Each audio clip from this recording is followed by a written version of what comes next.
Assalamualaikum warahmatullahi wabarakatuh. Yang terhormat Ibu Tendri SPD Puatmojo, SEFM, dan teman-teman kelas F yang saya banggakan. Puji syukur kita panjatkan kehadirat Tuhan Yang Maha Esa yang telah memberikan nikmat yang luar biasa sehingga kita bisa hadir pada diskusi kali ini. Siang hari ini saya Andi Ratu Nabila yang akan berperan sebagai moderator. Dan topik yang akan kita bahas pada diskusi kali ini tentang analisis internal organisasi. Sebelumnya, izinkan saya untuk memperkenalkan anggota kelompok 5. Yang pertama ada Audiawati Syahrini Syahrul, ada yang dan Andi Ratu Nabila, saya sendiri, ada Hastika Amir dan Nabila. Adapun rangkaian acara kegiatan diskusi pada siang hari ini, yang pertama yaitu pembukaan sebagaimana yang sedang berlangsung, penyampaian materi, kesimpulan. Ya, sebelum masuk ke pemaparan materi, saya akan memaparkan terlebih dahulu sedikit mengenai latar belakang organisasi, baik perusahaan, lembaga nirbala, maupun institusi pemerintahan, senantiasa dihadapkan pada berbagai tantangan dan dinamika dan mencapai tujuannya. Persaingan yang semakin ketat, perubahan lingkungan yang cepat, dan tuntutan pemangku kepentingan mendorong organisasi untuk terus berbenah diri dan meningkatkan kinerjanya.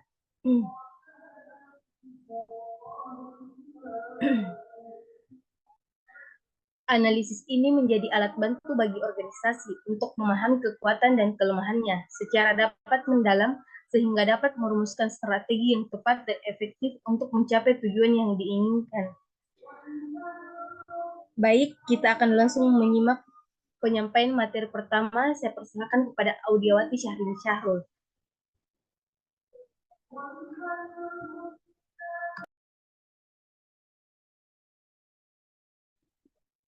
Baik, terima kasih atas kesempatan telah diberikan.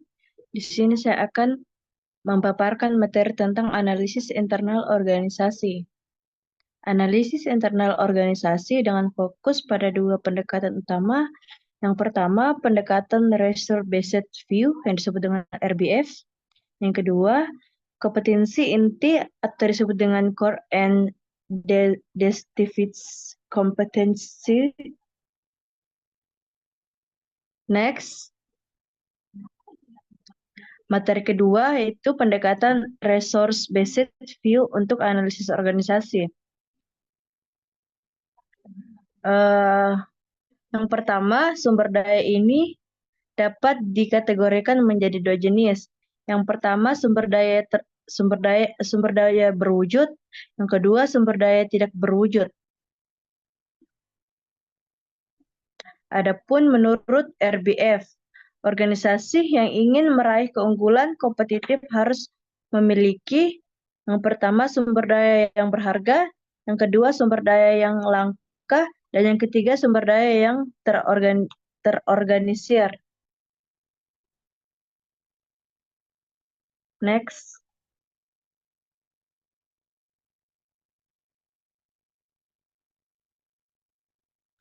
Materi ketiga yaitu kompetensi inti atau yang disebut dengan core and deficiency kompetensi. Karakteristik kompetensi inti yang pertama sulit diidentifikasi, yang artinya kompetensi inti tidak selalu mudah diidentifikasi karena mungkin tertanam dalam budaya organisasi keahlian karyawan atau proses bisnis yang unik. Yang kedua, berkelanjutan, yang artinya kompetensi ini harus dapat dipertahankan dan dikembangkan dari waktu ke waktu agar tetap memberikan keunggulan kompetitif.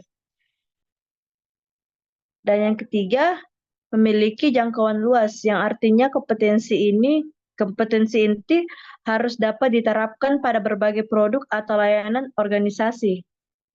Next.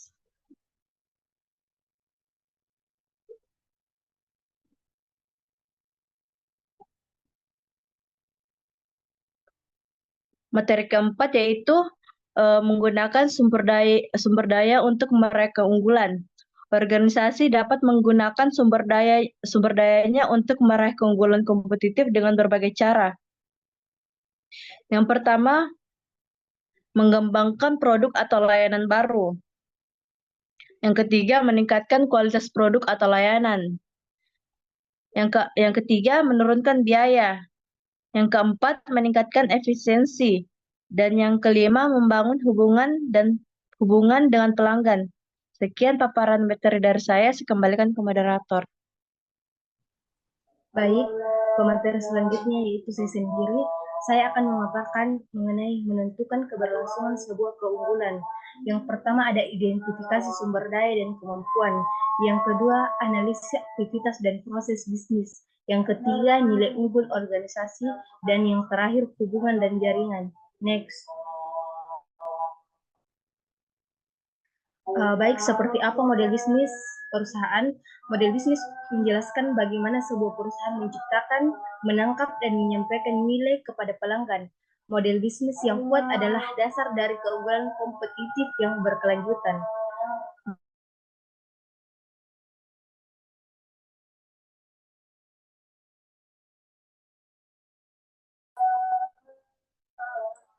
Sistem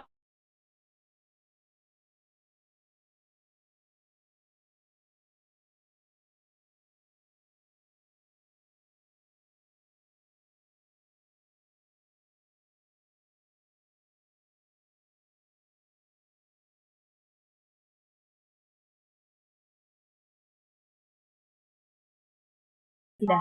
Cari peluang untuk meningkatkan efisiensi dan aktivitas-aktivitas yang menciptakan nilai rendah. Pertimbangkan outscoring atau tidak menciptakan nilai tinggi. Yang kedua, yes, manfaat analisis rantai, meningkatkan efisiensi dan efektivitas operasi, mengidentifikasi peluang untuk outscoring atau aliansi strategis, memperkuat keunggulan kompetitif dengan fokus pada aktivitas yang menciptakan nilai. Baik, pemateri yang ketiga akan dibawakan oleh rekan saya yaitu Nabila. Baik, terima kasih atas kesempatan yang diberikan. Saya akan membawakan materi analisis rantai nilai perusahaan. Terbagi menjadi 3. 1. Perusahaan manufaktur. Meningkatkan peluang untuk meningkatkan efisiensi dalam proses produk, logika, dan distribusi. 2. Perusahaan jasa. Mengidentifikasi peluang untuk meningkatkan kualitas layanan pelanggan dan mengurangi biaya operasi. 3. Perusahaan retail. Mengidentifikasi peluang untuk meningkatkan efisiensi rantai pasokan dan meningkatkan pengalaman berbelanja dan pelanggan. Next. Pengamati sumber daya fungsional dan kapabilitas. Sumber daya fungsional adalah aset dan kapabilitas yang dimiliki perusahaan terbagi menjadi 8. 1. Modal. 2. Teknologi. 3. Merek. 4. Sumber daya manusia. 5. Berharga. 6. Langka. 7. Sulit ditiru. 8. Tidak tergantung. Next. Budaya perusahaan sebagai sebuah sumber keunggulan. 1. Budaya perusahaan yang kuat dapat menjadi sumber keunggulan kompetensi karena terbagi menjadi 4. 1. Meningkatkan moral dan produktivitas karyawan. 2. Meningkatkan kualitas pengambilan keputusan. 3. Meningkatkan retensi karyawan.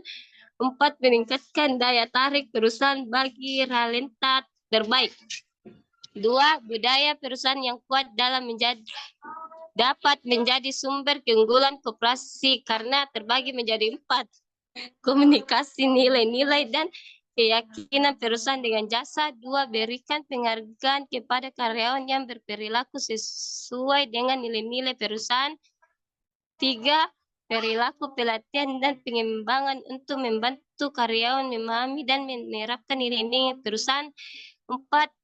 Ciptakan lingkungan kerja yang suportif dan inklusif. Sekian dari saya kembalikan ke moderator. Baik, itulah tadi pemaparan dari saudari Nabila. Materi selanjutnya akan dibawakan oleh Hastika Amir. Baik, terima kasih atas kesempatan yang telah diberikan. Di sini saya akan menjelaskan materi berikutnya, itu kapasitas beradaptasi dengan perubahan. Yang pertama, mengembangkan budaya organisasi yang fleksibel dan berorientasi pada pembelanjaan. Yang kedua, budaya organisasi yang fleksibel memungkinkan perusahaan untuk beradaptasi dengan perubahan dengan cepat dengan mudah. Budaya organisasi yang berorientasi pada pembelanjaan mendorong karyawan untuk belajar dan mengembangkan keterampilan baru. Dan yang terakhir, berinvestasi dalam penelitian dan pengembangan. Adapun manfaat kapasitas beradaptasi dengan perubahan. Yang pertama, meningkatkan peluang untuk sukses dalam jangka panjang. Dan yang kedua, meningkatkan daya saing perusahaan. Dan yang terakhir, memperkuat ketahanan perusahaan terhadap krisis.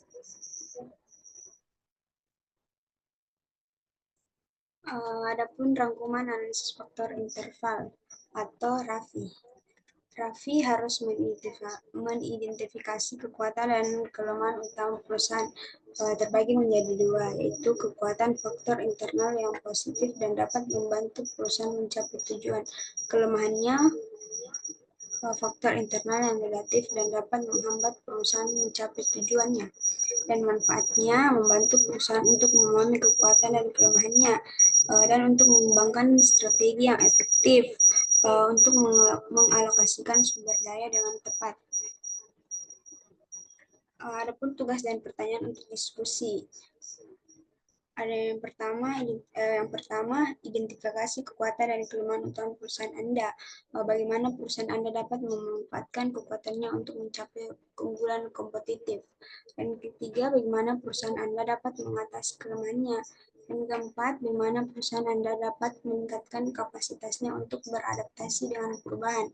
Dan yang kelima, diskusi bagaimana RAFI dapat membantu perusahaan Anda untuk mengembangkan strategi yang efektif. Dan yang keenam, apa saja faktor lain yang dapat memengaruhi keberhasilan perusahaan. Dan yang ketujuh, bagaimana perusahaan dapat mengukur efektivitas analisis faktor internalnya.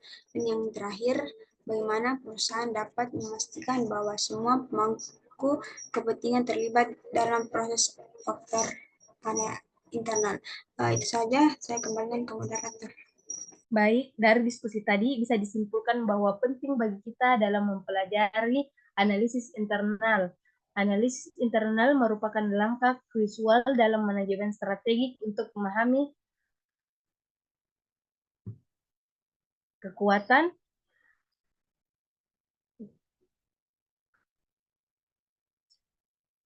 dan kelemahan organisasi secara mendalam. Hal ini memungkinkan organisasi untuk merumuskan strategi yang tepat guna mencapai tujuan mereka. RDV melihat organisasi sebagai kumpulan sumber daya dan kapabilitas yang unik. Keunggulan kompetitif dapat dicapai jika organisasi memiliki sumber daya yang berharga, langka, sulit ditiru, dan terorganisir dengan baik. Sumber daya ini dapat berupa sumber daya berwujud seperti aset fisik dan teknologi, dan sumber daya tidak berwujud seperti reputasi dan keahlian karyawan. Kompetensi inti adalah kapabilitas dan sumber daya yang unik, berharga, langka, dan sulit ditiru oleh pesaing. Kompetensi ini mendorong keunggulan kompetitif dengan sifat yang sulit diidentifikasi, berkelanjutan, dan memiliki jangkauan luas. Organisasi dapat menggunakan sumber dayanya untuk mengembangkan produk atau layanan baru, meningkatkan kualitas, menurunkan biaya, meningkatkan efisiensi, dan membangun hubungan kuat dengan pelanggan. Baik, itulah kesimpulan dari kelompok kami. Lebih dan kurangnya mohon dimaafkan. Wabillahi taufiq wal hidayah. Wassalamualaikum warahmatullahi wabarakatuh. Waalaikumsalam warahmatullahi wabarakatuh. Waalaikumsalam warahmatullahi wabarakatuh.